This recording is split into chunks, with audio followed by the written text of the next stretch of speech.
Ekitusumbuwa nga bannayuganda kwagala kufuna mangu. Abantu bangi bali e Uganda balemereddwa okugaggawala n'okukyusa status zaabwe kubanga buli lwafuna omuntu eyandimwesigisiza ensimbi eyandimwesigisiza business ayagala kumukwakkula.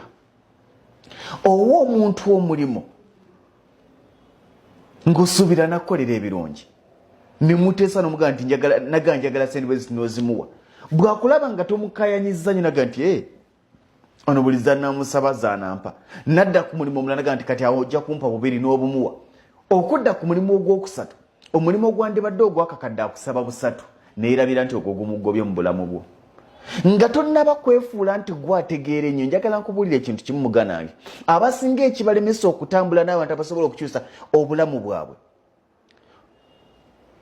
ng'ogenze ew'omuntu yenna akusinga kumanya si gwe asoose okugenda ew'omuntu oyo ng'omutwalidde business proposal ng'omutwalidde any idea. Ate kankubuulire tewali mugagga gw'ogenda kuwa business proposal kubanga ebyamuyisaawo gaggawala tewali yasooka kubimuwa.